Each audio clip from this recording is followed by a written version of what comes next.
And my pleasure to invite the second cherry on the cake.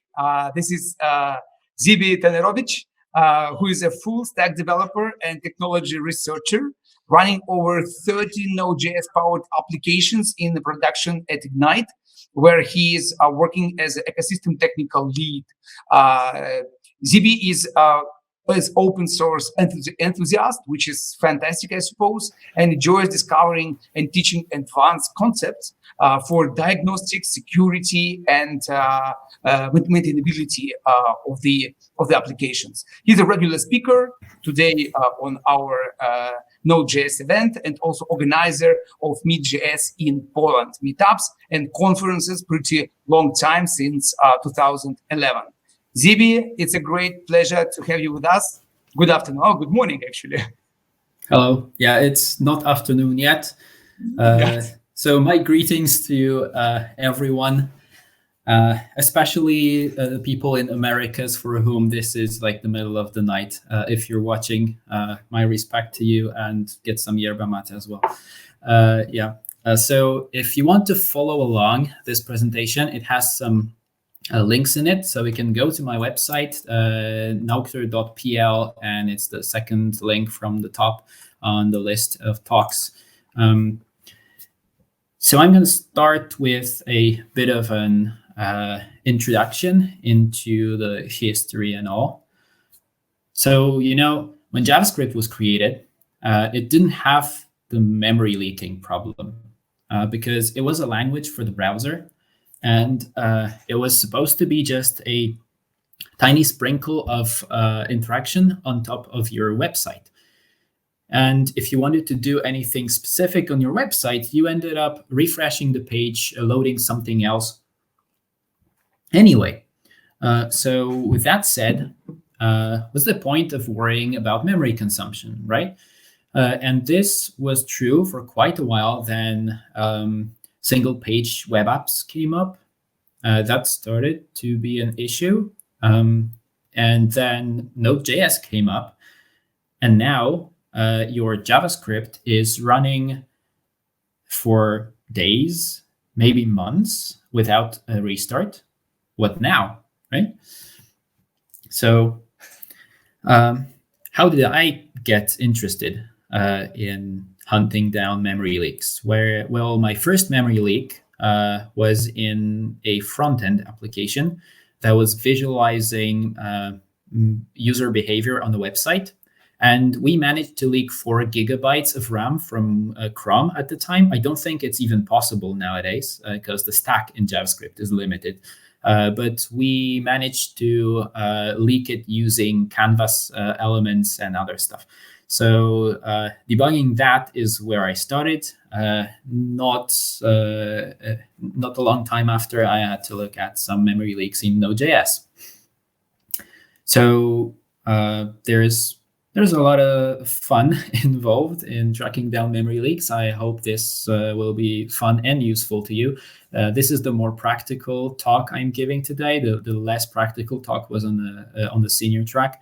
I think this is applicable for everyone, not just senior developers. Anyone knowing a few tricks I'm going to show you is going to be able to figure out a memory leak in their application, especially if this is in your own code. So moving on, there's some demos I'm going to show in this presentation. So if you're following along, you can also download those demos now or later and play with them a little. And now I'm going to go into theory. So let's go through the whole scope of what's memory in JavaScript and how it's handled. We need to talk about garbage collection because there's no memory leaks if garbage collection can do everything correctly, right? So I'm not saying garbage collector is wrong. I'm saying we're stopping it from working as expected. So, okay, what is the garbage collection process? So imagine you wrote an application and the application needs to do stuff, right? So it allocates memory. The yellow frame is where we're allocating new stuff. Then we allocate another variable or create an object and another and another and another, right? So at some point, the memory needs to be cleaned up because some of those are no longer in use. So this is what the process looks like. First, we look at the global reference. So it's window in the browser and global in Node.js, and functions that are currently on stack and or all their context. And whatever can be reached by reference from those places needs to stay. So whatever is reached and found is copied to the second space. And then everything that's not reachable is not. And the spaces are swapped. And everything that's in the old space can be dropped. And it was no longer used. So this is what basic garbage collection is about. But it's no longer that simple. So this is also a bit of history. So as you can see, most of the initial work on garbage collection seems to happen in Firefox because some of it was even before Chrome sped up seriously. But there was work happening in parallel, and both of those browsers worked on some patterns to fix the situation where garbage collection needs to stop everything JavaScript is doing to make that copy and swap that I've shown you before. So these are the techniques that they developed early on to figure out the situation of the so-called stop the world garbage collection and make it take less time. Because if you're doing something that needs to run quickly and continuously without hiccups, like an animation on the website, for example, but also a lot of other things, garbage collection can take a while if you have a lot of garbage to collect, and even more if you have a lot of live references. So if you take up a lot of RAM, garbage collection becomes more expensive. And there's solutions to that. These listed here, there's links so we can read about some of them. These are techniques that make garbage collection more efficient. And the biggest improvement in garbage collection for JavaScript was splitting into generations. And this slide is updated to the pattern that the garbage collection is using nowadays. So there used to be just young generation and old generation. This got refined now. So young generation has the nursery. The nursery is the place that you saw on the first slide that was in yellow. And this is where memory is allocated.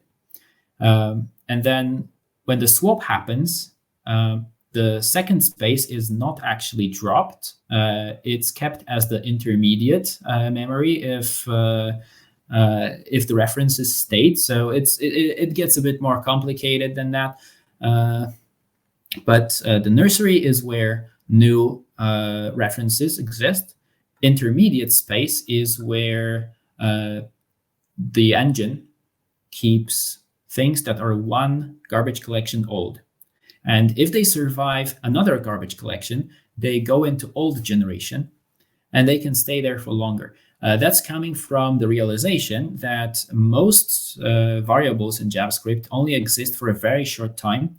And it's very likely that they will no longer be needed before a garbage collection happens.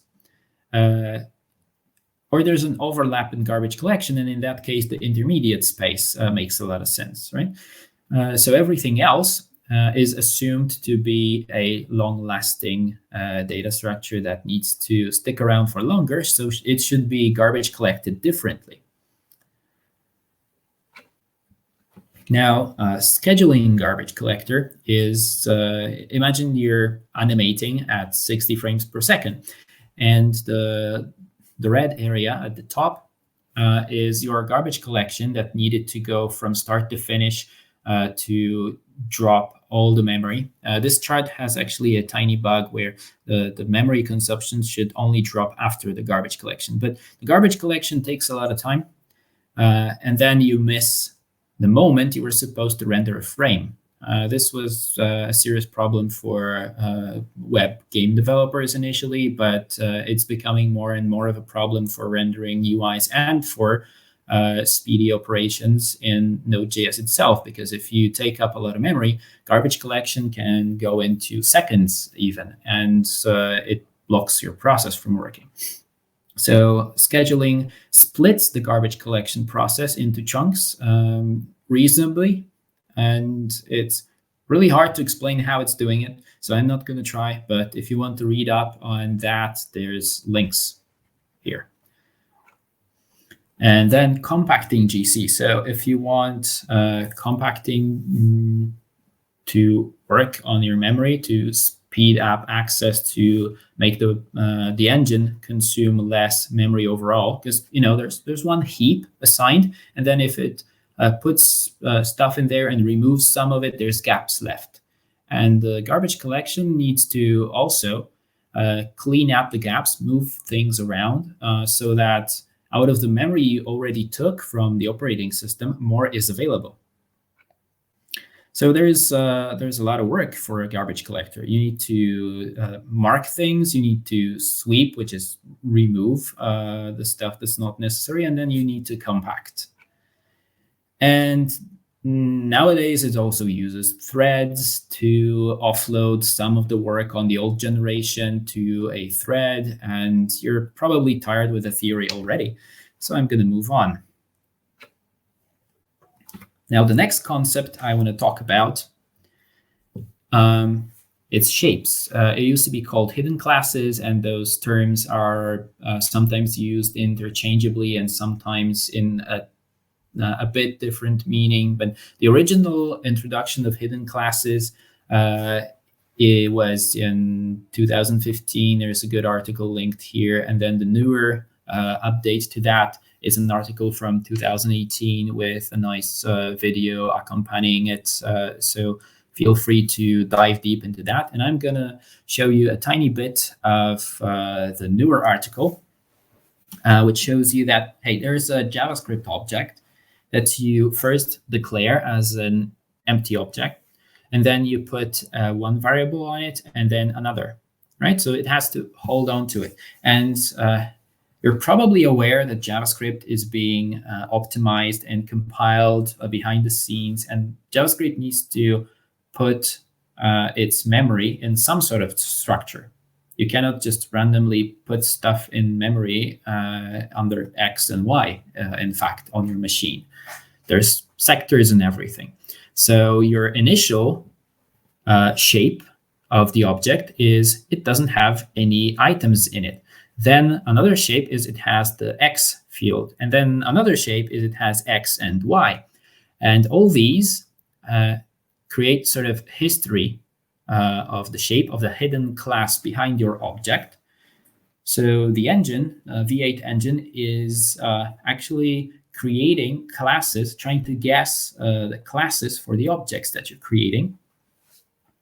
And that's where it's keeping the shape and references for the right chunks of memory to read and write. So the more you modify an object, the more classes, pseudo classes you create. And every living object points to some of those. And the history is also taking up memory. You need to be aware of that. So the latest garbage collector in V8 is called Orinoco, and there's another talk linked here that goes into details on how it works. This was supposed to be junior track, so I'm getting too in-depth already without even reaching those topics. But feel free to read more about it if you find this intriguing. And I will focus on freeing the memory from the code point of view. So how it works. Yeah. So let's take a look at this simple old code snippet. So there are three objects with a, notice, similar shape. And let's consider how we get rid of those objects. So first we have a reference that says a boy. And if we assign something else to it, a null, for example, the object no longer has any references pointing to it. So the next time garbage collection comes in, it's going to go into the global scope. It's going to go into our currently running functions. And there's no way, there's no variables there or fields and anything that it could go through to reach the original object that had the name Johnny. So now Johnny can be garbage collected. If we take another reference and assign it with something else, there is no reference to the original object with the name Sue. And that means it can be garbage collected. Now, if we put a new field on an object and assign the value of another reference to it, and then override that reference with something else, this line doesn't mean Garfield can be garbage collected, because it's still assigned somewhere. And the reference for the Garfield named object is in here, right? So that's how garbage collection works from your code point of view. And some popular misconceptions. There's a delete keyword in JavaScript, and you should forget it exists because there's really nothing good coming from it. So delete keyword does not free memory. What it does, it removes a field from an object, and that's it. So if you try to delete something, you're just removing one reference, which you could have just put an undefined or null in that reference. It would do exactly the same, but delete is going to create a new pseudo class in the shape of the object. So using delete on a reference in an object that's also referenced somewhere else, you're not cleaning anything up, and you're also adding more memory for the browser to record that the shape of the object has changed. So yeah, don't use delete. Also, setting an object to null doesn't remove the object. It just changes the current reference. And if it was the last reference, then yes, it's getting garbage collected. So when would that happen? Garbage collection happens when it wants to. So there are certain things that trigger garbage collection. In the browser, famously, if you pop up an alert box, it kicks in garbage collection. This used to be the only way to trigger garbage collection from your code. Now in Node.js, you can expose garbage collector. There's a module that gives you a reference to a function you can call to trigger garbage collection, but you definitely shouldn't do it unless you just want to experiment, because garbage collector is supposed to work when it wants. And that's good. This is the most performant way it can work. Okay, so I think I answered the question that showed up in the chat by saying that. Okay, so when does a reference die? We have every variable is a reference to something, right? If you assign an object, the variable is pointing to where the object is, and you can have multiple variables pointing to the same object. So the difference between var and let should be obvious to anyone, but I will just remind you that var exists in the functional scope. So the variable is going to exist for as long as the function exists, and let is block scope. So if it's inside an if or a for loop or something like that, it's only going to exist for as long as that block works. Okay, so functional scope means a variable is visible as long as the function exists. So if you define a callback inside of that context of an existing function, there's a nested callback. The callback has access to the variables from the higher scope, and that in turn means those variables need to stay. You should be aware of that. Okay, I need to mention pooling. This is something you will rarely need, or probably not at all, but you might end up using it without knowing. So if you need thousands of objects for short periods of time, you would create a lot of garbage to collect, and garbage collector might not be quick enough to clean it up from the nursery stage of your memory, right? So imagine it's a game and you're implementing a minigun and it has to shoot bullets really quickly around the play area. So how do you do that without overloading the garbage collection? Well, it's not like they need to exist until garbage collector kicks in. So we can create a pool, hence the name. You can create a pool of objects of the same shape. And every time a bullet, in our example, hits a wall and splashes, you can reuse that object. You don't need to drop the reference. You can have an array of those bullets, and every time a bullet is no longer visible, you can take that, put it back in the original place where the minigun was, and shoot it again. So you reuse the same set of objects without causing any garbage collection. And this is useful in games for shooting.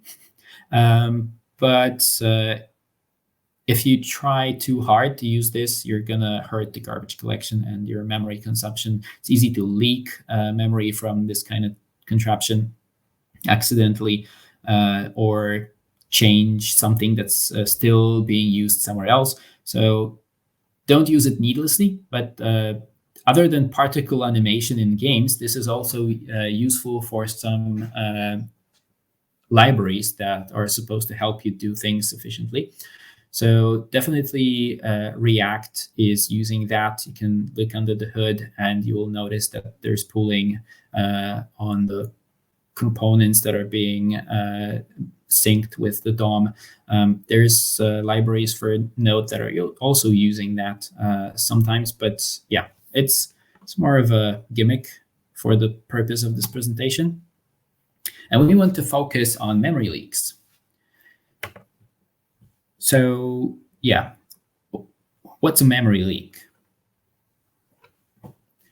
So leaving a reference that you no longer need, leaving a reference alive for something that you want it to be garbage collected, is a memory leak.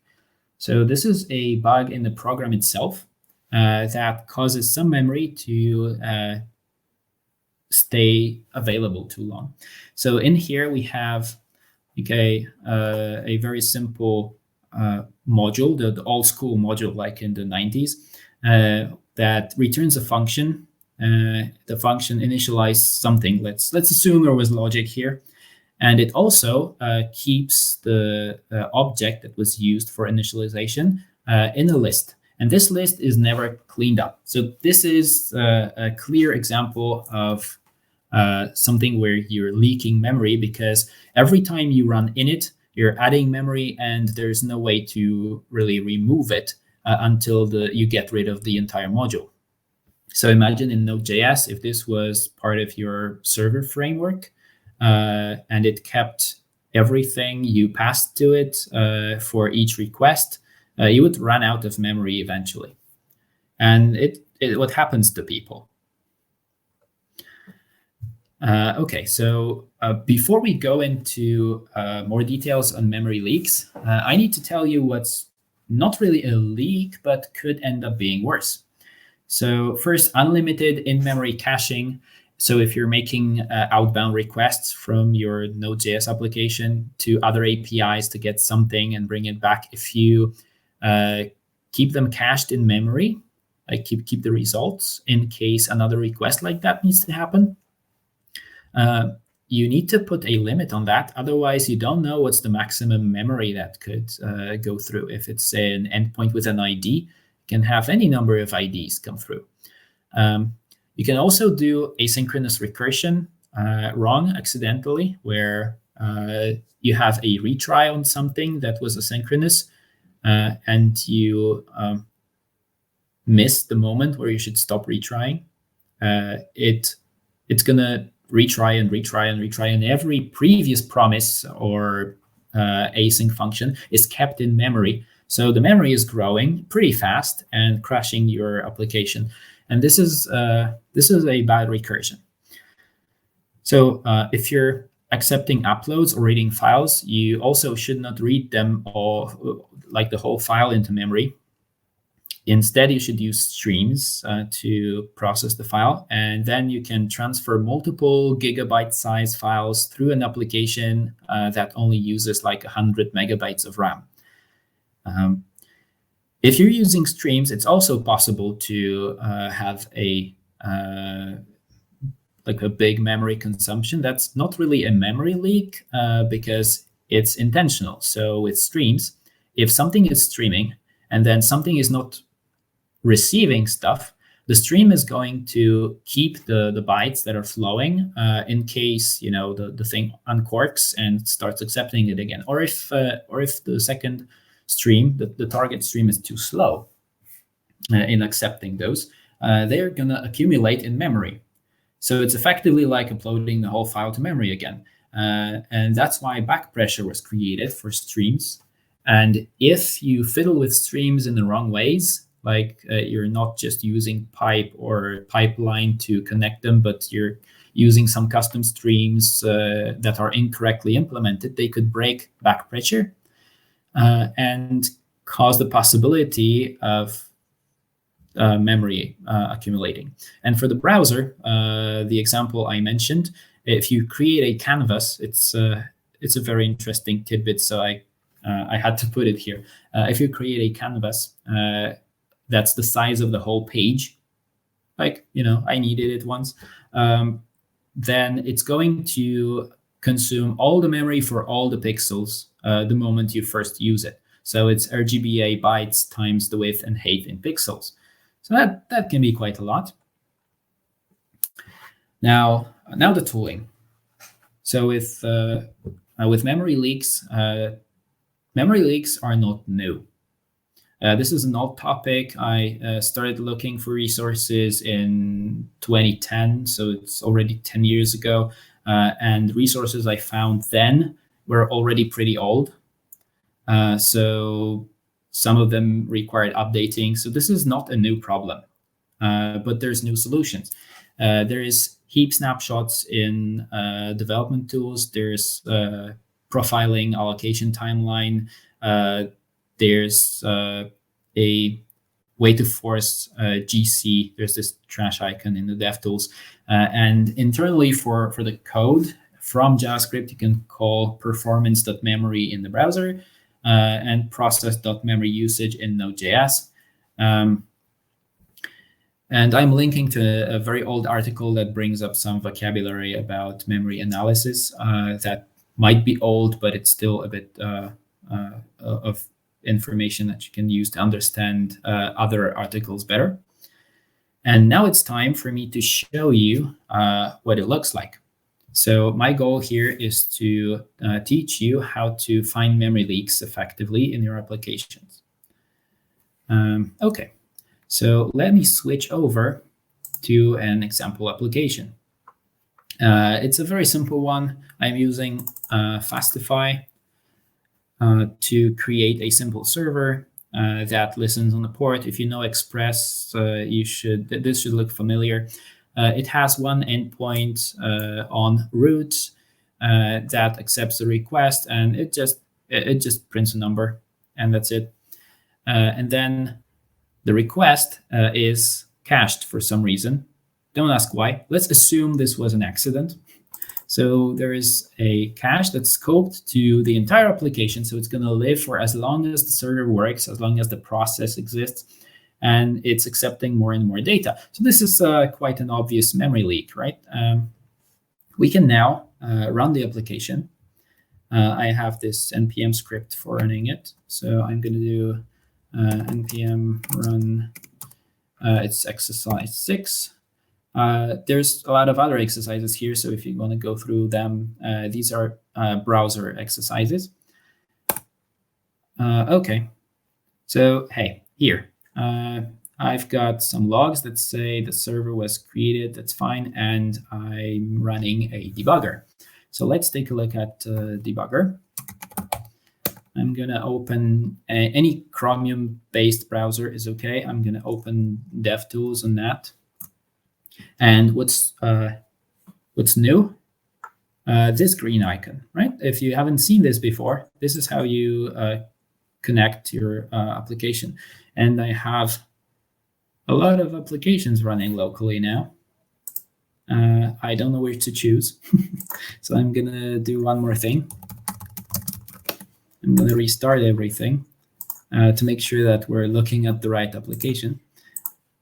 OK. And now there should only be one. No. Oopsie. OK, it cached. So yeah, let's guess it's this one. Is it this one? OK, I don't know which one it's going to be. So it connected to one. Oh, it's saying that it's the app.js running currently. So it chose the right source to pick. OK, that's nice. Thank you, Chrome. So starting here, we're in the memory section. And there's a few tools in here. Allocation sampling is something you're going to use for other things. But Heap, snapshot, and timeline are useful in this particular case. So let's first make a request to this application. It was HTTP localhost port 3000, and it said hello. That's nice. Now let's look at the memory profile. So I'm going to choose allocation instrumentation timeline and click start. And see, this is going to show us when memory is being allocated. So let's put it to the side and see if I refresh. See, there's a blue bar in here. This is memory allocation. If I refresh again, there's another allocation, and another, and another, and another, and another. So what are we looking at? Whatever's gray is memory that's been allocated and then cleaned up. And the blue parts are memory that's not been cleaned up. So I can stop for now and select some interesting parts. So here I get, there's some panels in here, right? So there is the panel in the middle that lists everything that's in memory ordered by the constructor that was used to create that object. Okay, and then there's the retainers area below. We'll get there. So what's interesting, if you're hunting a memory leak, what you want to look at is retained size. The bigger the retained size, the bigger the memory consumption. And if there is a big difference between shallow size and retained size, and it's somewhere on the top of that list, that means it's a quite an obvious memory leak, and you want to take care of this. So I'm going to open this up. It says there's a few requests. So I refreshed the page a few times in this time period, and there's a few requests in here. So if I click one of them, the retainers tab fills in. And here I can see that this request has been the second element in an array, and this array was in a variable called eager cache in the system context. So that's top level. And it's also referenced from the function in handler, etc. So this panel gets complicated really fast. And you need to be aware of one thing. Whenever you see items here, you should also try closing them, because those can be really long, because you're exploring trees of references backwards, etc. But if you close some of them, you're going to see other places where this was retained. So if it was a less obvious case, because let's agree this case is obvious, but if it was a less obvious case, you might need to explore this a bit more. And I'm not going to tell you it's always easy.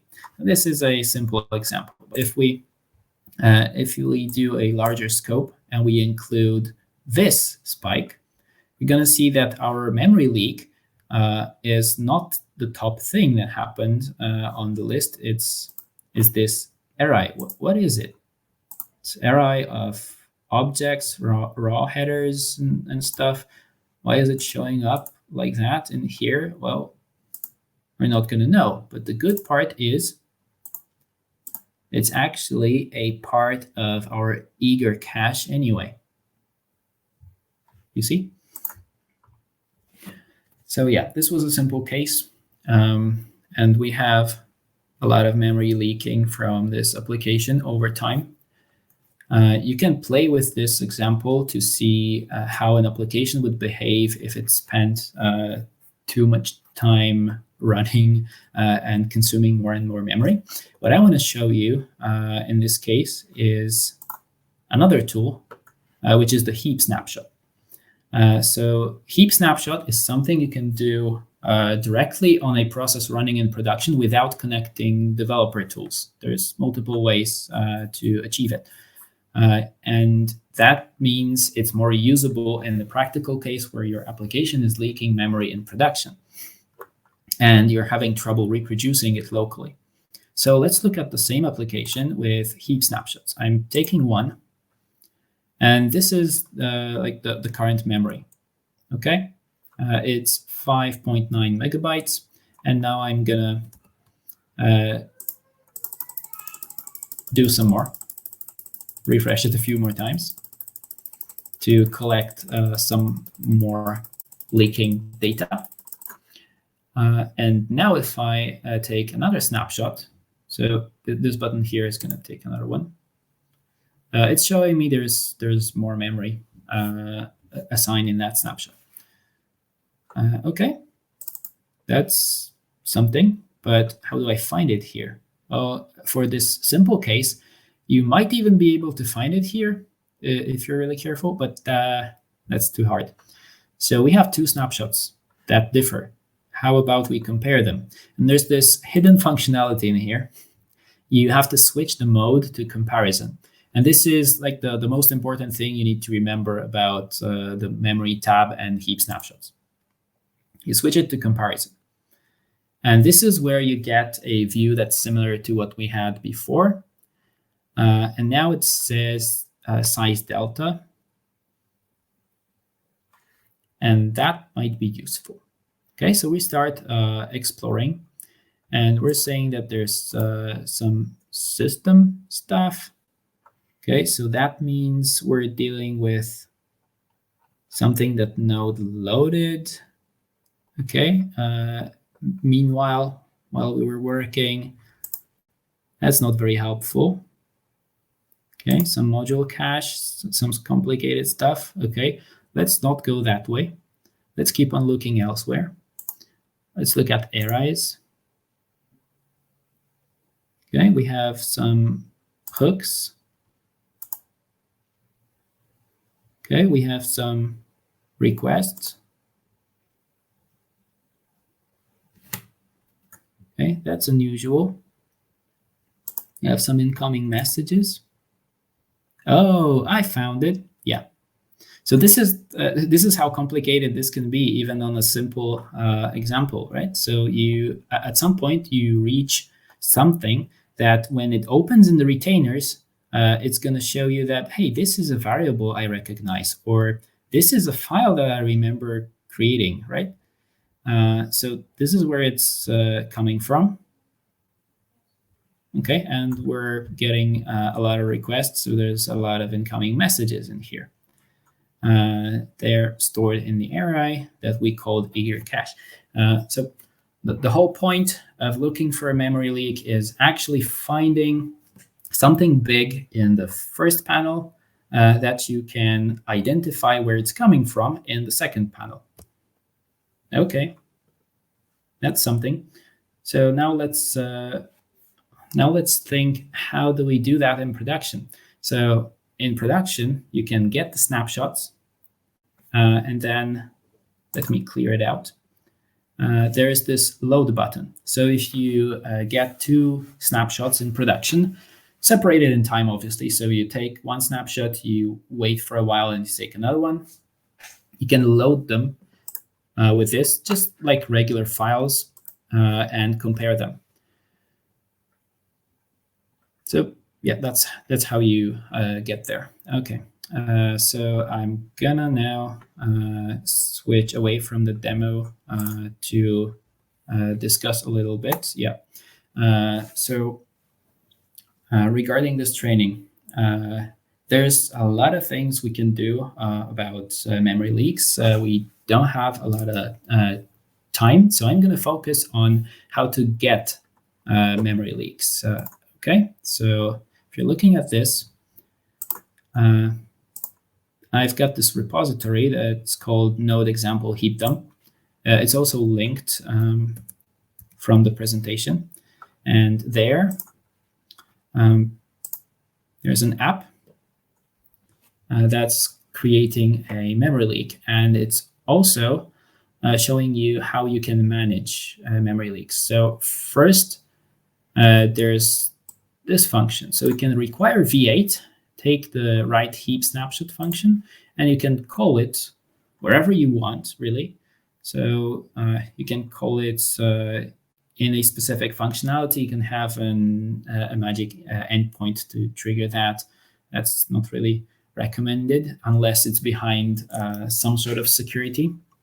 Writing a heap snapshot is a lot of work. So if your application has already consumed most of the memory available to it, there's no room to prepare the heap snapshot and then write it to disk. So it's possible that the heap snapshot could cause your app to run out of memory. You need to be aware of that. But generally, heap snapshot is stable technology and it works. So there's a lot of ways to get a heap snapshot. And there's a big guide being made inside of Node.js Diagnostics Working Group. I contributed to that text a bit. That goes through all the possible ways of getting a heap snapshot. And this is hopefully going to be published sometime soon with a whole set of diagnostics guides that are mostly done at this point, as far as I remember. So rooting for it, but the best options currently are getting the heap snapshot function and running it in your code in a reasonable way.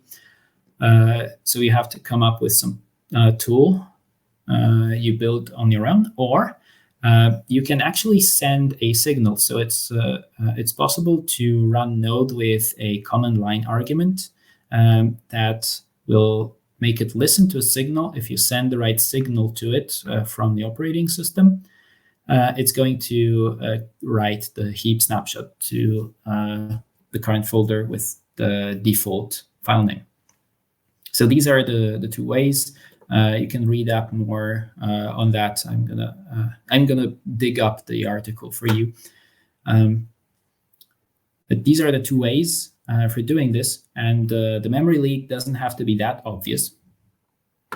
So I have a real example here. How are we in time? I think I just ran out of time, but I recommend that you try this out. This is an old version of Express with Express Session that's causing a memory leak. It's actually working as intended, but people didn't expect that the session used here would accumulate memory. So we can try it out. There's a README explaining how to run it and how to go through the whole example. So again, this is the Node example heap dump repository that I linked to from my presentation in the beginning. And I believe you should check this out and try to find an actual memory leak that's not caused by your own code, but it's caused by a library code. And this is the more interesting use case, and definitely a lot harder because it's hard to recognize what might be the reference that requires your attention. Okay, so I'm gonna finish for now, and just make sure that you sometimes forget about things that are no longer worth remembering. Thank you. Thank you, Zby. Thank you very much. It was really great. We have a list of questions. Thank you for sharing. Thank you for caring. Thank you for details. And if you have anything to share with our community, with our audience, we are very much appreciate if you can do something in our chat window, whether it's linked to your documentation or video or LinkedIn profile, or some file sharing services. So any sharing of the information is very much welcome. Okay, yeah, will do. Super.